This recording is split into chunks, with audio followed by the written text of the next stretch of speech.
چې الله رب العزت د بعضی اعمالو د کولو حکم کړو چې دا وکړي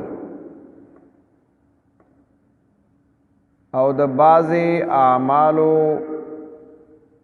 ضمناً د نه کولو حکم وکړو چې دا مه کوئ. اول الله رب العزت دا خبره ذکر کړه چې د مسلمان شیوه دا ده چې هغه به د الله عبادت کوي او د الله سره به حصه‌دار او شریکدار نه جوړوي. دویم دا چې د مربی مجازي چې هغه مور او پلار دي د هغې سره د حسن سلوک معامله به کوي. دارنګې د هغې سره چې کم متعلق رشتہ داران بیا په معاشره کې کم کمزورې جنس یتیمان مسکینان بیا چې کم په اعتبار د مکان نږدې گاونډي او دارنګې لرې گاونډي د اړخ ملګری مسافر اور ما تحت و نوکر غلام داغی سره د حسن سلوک کولو حکم الله ورکا او بیا داغی سره متعلق دا خبر وکړه چې ان الله لا يحب من كان مختالا فخورا چې الله محبت نه کوي دا هغه چا سره چې هغه مختال دی. مختال دی ته وایي چې خپل ځان باندې څوک اوچت نه ګڼي دې ته مختال ویلی شي. په عام اصطلاح د علماو کې مختال هغه چاته ویلی شي چې هغه په ځان باندې څوک اوچت نه ګڼي او فخور دې ته ویلی شي چې هغه په زبان سره لګیایي او ټول خلک د ځان نه ښکته ګڼي. ځان نه ښکته ګڼل فخر دې ته ویلی شي او په ځان باندې بل اوچت نه ګڼل دې ته مختال او خیلا ویلی شي. الله دواړه ذکر کړل. ان الله لا يحب من كان مختالا فخورا یقینا الله محبت نه کوي دا هغه چا سره چې هغه مختال دی چې ځان د پاسه څوک اوچت نه ګڼي فخورا او هر چا باندې لګیاله فخر کوي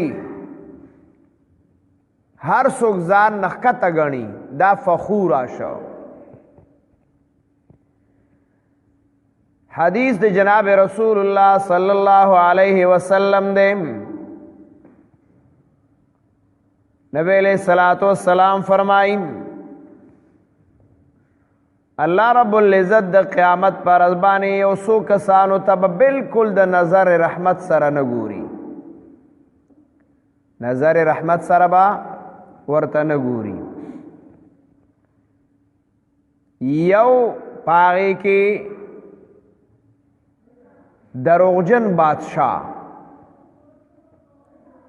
حدیث دی جناب رسول اللہ رے امام مسلم رحمہ اللہ ہم ذکر کرے متفق علیہ حدیث تے چدری کساندہ سری لا ينظر اللہ الیہم یوم القیامہ چی اللہ دیتا دا قیامت پر ازبانی دا رحمت پر نظر چھر تم نگوری. یو آغا بادشاہ دے چاغا دروغجن دے حاکم دروغجن. دویم و شیخ زانن آغا عمر رسیدہ سڑے چاغا دخپل عمر رسیدہ کی دو نباد ہم پبدو کارونو کی آغا لگی آرے اخترے زناکارے و بدکارے کی اخترے. او دریم چې دی هغه سړی چې هغه متکبرین هغه تکبر کون کې دی نو الله بدتا د قیامت پر ورځ باندې چرتم د نظر رحمت سره نه ګوري بلکې حدیث کې راځي ولا یکلمهم نبر سره الله د شفقت د مینې او د محبت په لهجه کې خبرې وکي الله ور سره نه کوي. اوس ګور انسان سوچو کی په دې غرور او تکبر باندې بل ته نقصان نشتا که یو سړی ډېر غرور وکي تکبر وکي نقصان چاته بل ته خو نشتا. د غرور او د تکبر د وجې نه بل نه ذلیله کېږي نقصان یې دته دی او دا عمل دا د الله رب العزت انتهایی بدی شي نو هغه انسان هم بدی شي بلکې علما لیکي هغه ځمکې هم بدی شي چې په کوم ځمکه باندې دا متکبره ګرځي چې په کوم ځای کې دی هغه ځای هم د بدی شي د الله بدی شي.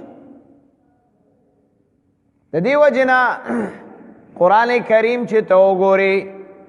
نو د دې متکبر سره یو قسم خبر اتره کوي په یو انداز باندې غالباً 15 سپاره را سورہ اسراء بنی اسرائیل وګورا قرآن کریم التدا خبره بیان کړي او ته متکبر ته یو چیلنج ور کوي چې ته به څومره تکبر وکې سړیا. قرآن کریم فرمائی آیت نمبر 37 وګورا سورہ اسراء بنی اسرائیل 15 سپارہ ولا تمش فی الارض مرحا ولا تمش فی الارض مرحا پزمکه باندې مگر ز په داسې حال کې چې ته تکبر کوونکې انک لن تخرق الارض یقینا ته نشش لولې د ځمکې لرا چې ته قدم کې دین استاد قدم طاقت دومره نشته دی چې ته د ځمکه وشلې ولن تبلغ الجبال طولا او نتر سیدې شي په اوږدوالي کې غرونو ته. ګوره دوه مثالونه الله ورکړل دوه خبرې الله ورته ذکر کړي چاته متکبر انسان ته څه ورته وایي انک لن تخرق الارض ولن تبلغ الجبال طولا نه ته د خپلو خپو لاندې ځمکه شلولی شي دا طاقت دې نشته او نه دې دومره لوی طاقت شته دی چې ته د غرونو اوچتوالي اوږدوالي ته هغې ته ورسي. څه معنا معنا دا ده هغه خلک چې ته د ځان نه ښکته او ذلیل ګڼې هغه ته نشې ذلیل کولی. که ته ذلیل کول د خلکو غواړې او خلکو ته په سپک نظر باندې ګورې نو یاد ساته انک لن تخرق الارض چرتم نشې کولی. ستا د وجې نه څوک ذلیل کېږي نه ذلت اور عزت دا د چا په لاس کې دی دا خود الله په لاس کې دی. وتعز من تشاء وتذل من تشاء کسی کو تخت سلطانی کسی کو در در گدا کی میرے مولا جدھر چاہے ادھر کر دے. چاہتا بادشاہی ورکی چاہتا فقیری ورکی چاہتا عزت ورکی چاہتا ذلت ورکی. انک لن تخرق الارض ولن تبلغ الجبال طولا کت ځان ډېر اوچت ګڼې ډېر اوچت ګڼې په بره بره ګورې نو د غر سر ته ستا هغه حال نشي رسېدی. نو معنا دا چې ته خو ځان اوچت ګڼې خو ستا دا اوچتوالی هغه درجې والا نه دی. ډېر متکبرین داسې دي چې الله دنیا کې ذلیل کړي دي. نمرود وګوره څومره لوی تکبر یې کړی. قرآن فرمایي الم ترى الى الذي حاج ابراهیم 3 سپاره وګوره سورہ بقره را قرآن کریم فرمایي الم ترى الى الذي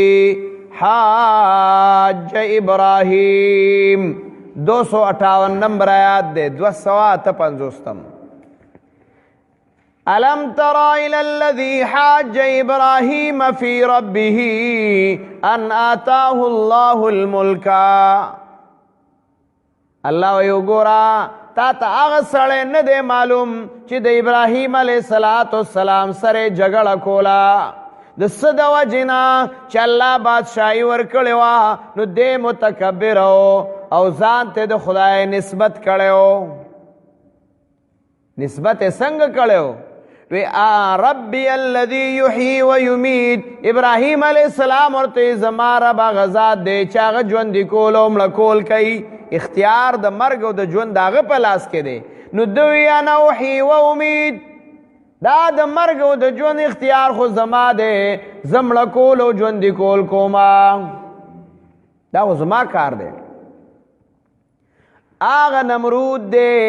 چې خلق به داغه په دربار دننه کېدل نو هغه ته په سجده کېدل دومره متکبر او سجده به ورته کولا لیکن آغا متکبرہ اللہ دا سے ذلیل کا رسوا کا چی آغا سڑے چی چا بسجدہ کولا آغا سڑے براتلا او چی سمرا مضبوط گزار بے پچی تربانے دا سر نویستا نو دے بخوشالے دا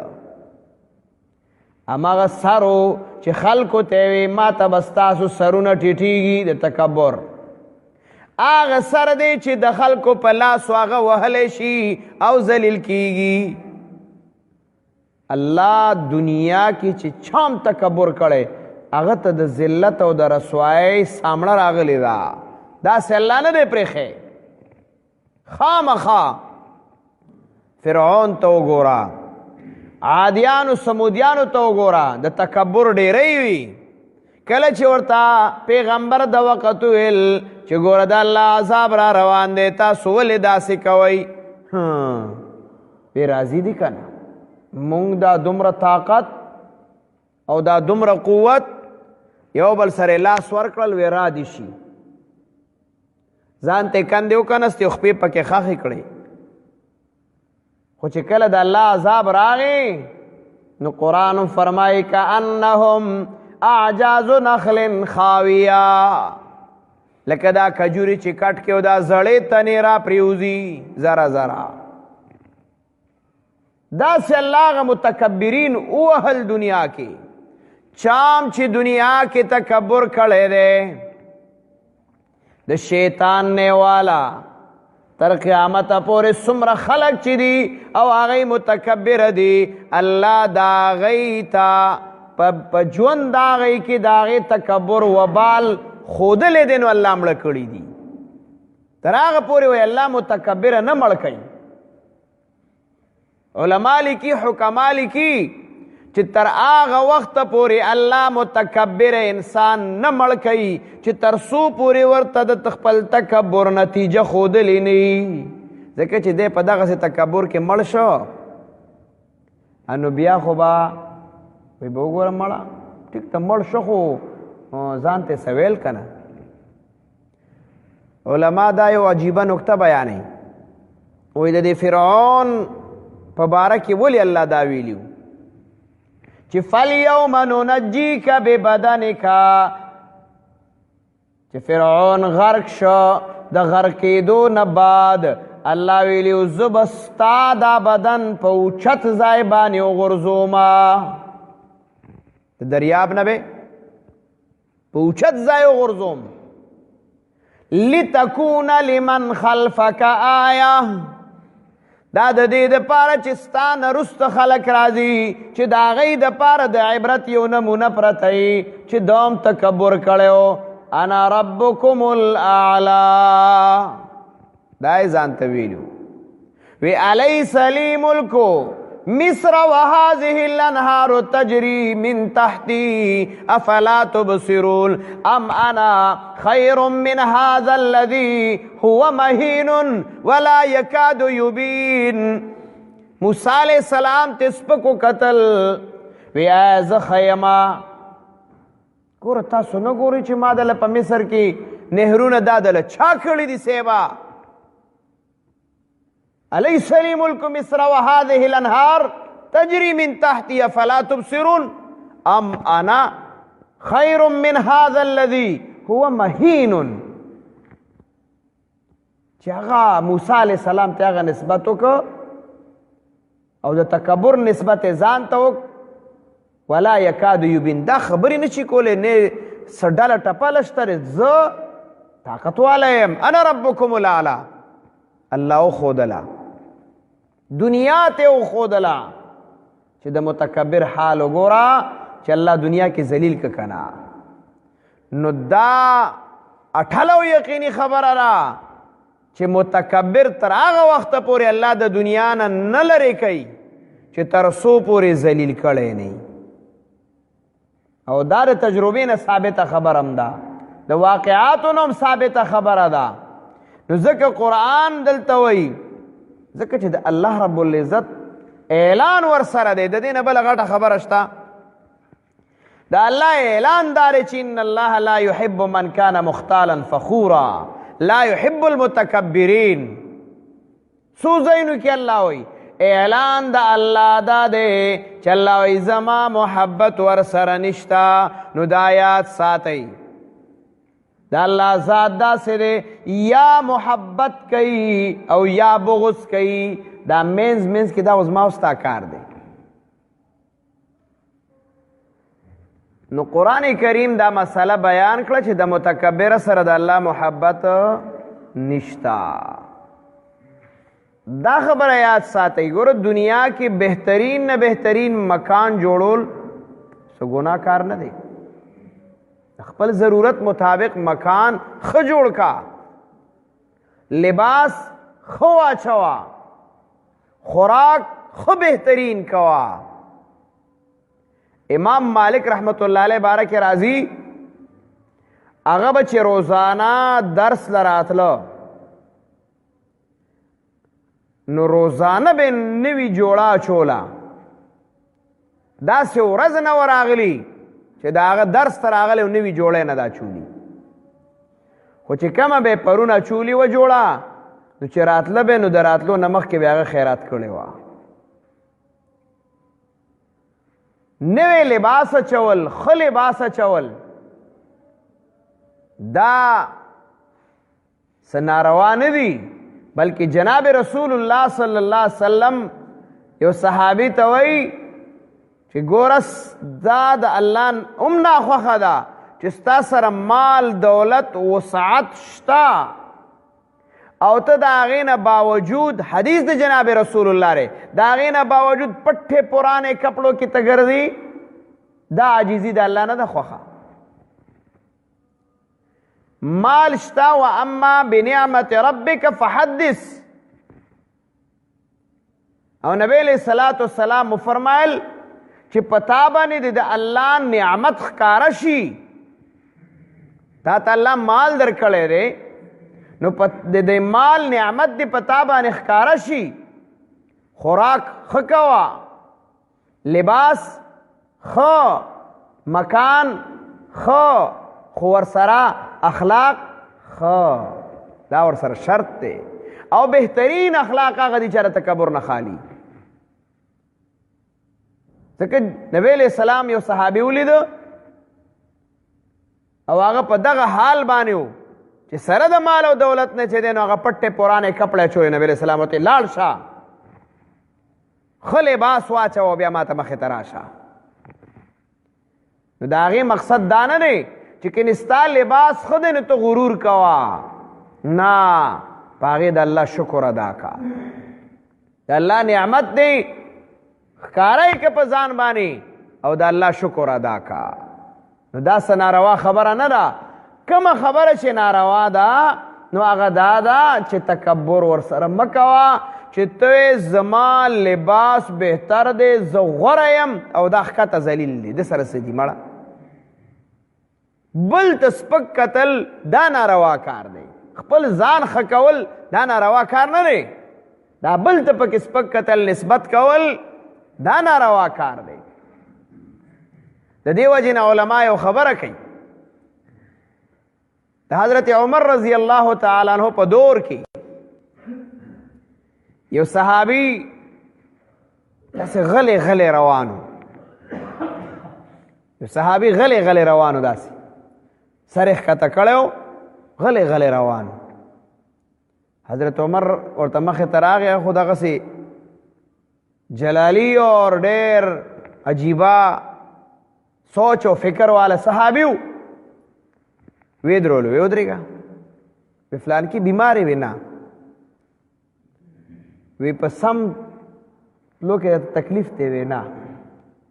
وی نیغ زه نیغ، اوچته غړی ځه، عاجزي دا نه ده چې تا سر راښکته کړی ته په دمه دمه او میده میده ځي، نیغ ځه، په اوچته غړی ځه، خو اخلاق دی صحیح ساته، اور دی کفارو ته خپل ځان کمزورې مه ښوه، ځکه دا کفار به وایي چې دا وګوره سرونه یې ښکته کړي دي، او بیا به وایي چې کمزوري دي یا دا هېڅ هم ورسره نشته یا دا دي دا دي، ای به په تا باندې نسبتونه غلط کوي. لہذا د کفارو په مخامخ باندې نبی علیه صلات والسلام چې کله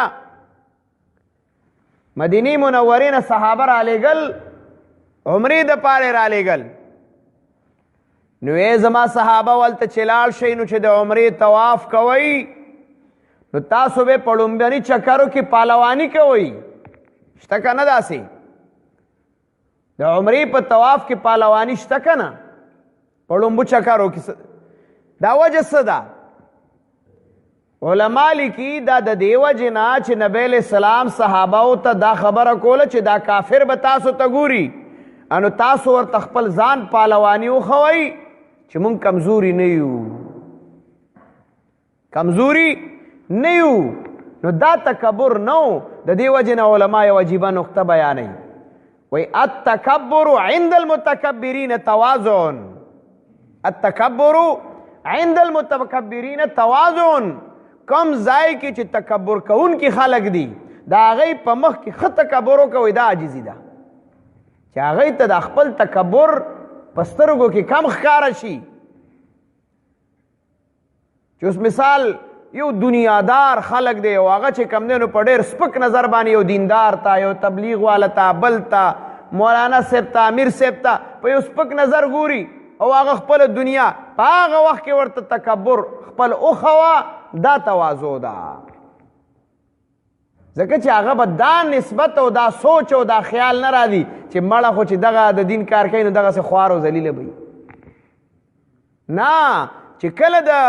متکبرینو په وخت او په ځای او په مجلس تیریږي نو وایي التکبر عند المتکبرین تواضع، تکبر د متکبرینو په مخ کې دا تواضع ده. بیا به هر حال نو قرآن دا مسئله بیانوي، ان الله لا يحب من کان مختالا فخورا. الله رب العزت دی زمونږ او ستاسو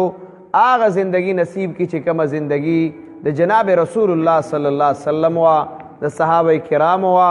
الله هغه طریقې زمونږ ژوند کې راولي چې کومې طریقې د قرآن او د سنت طریقې دي، الله تا ته خوښې طریقې دي، هغه اخلاق زمونږ نصیب کی چې کوم اخلاق الله ستا د نبی اخلاقو د قرآن اخلاق دي، الله د صحابه اخلاقو هغه اخلاق زمونږ نصیب وګرځې. الله زمونږه زندگیانې په دین کې ولګې، الله زمونږه زندگیانې مه ضایع کې، الله د دین په خدمت کې د قرآن او سنت په خدمت کې ولګې.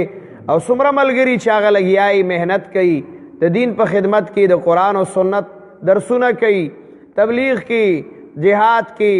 علم کې لګیا دي، الله رب العزت دې د ټولو دا خدمتونه په خپل دربار کې قبول او منظور وګرځوي. زمونږ یو ملګری بیمار دی، دعا ورته وکړئ چې الله شفای کامله عاجله نصیب کړي،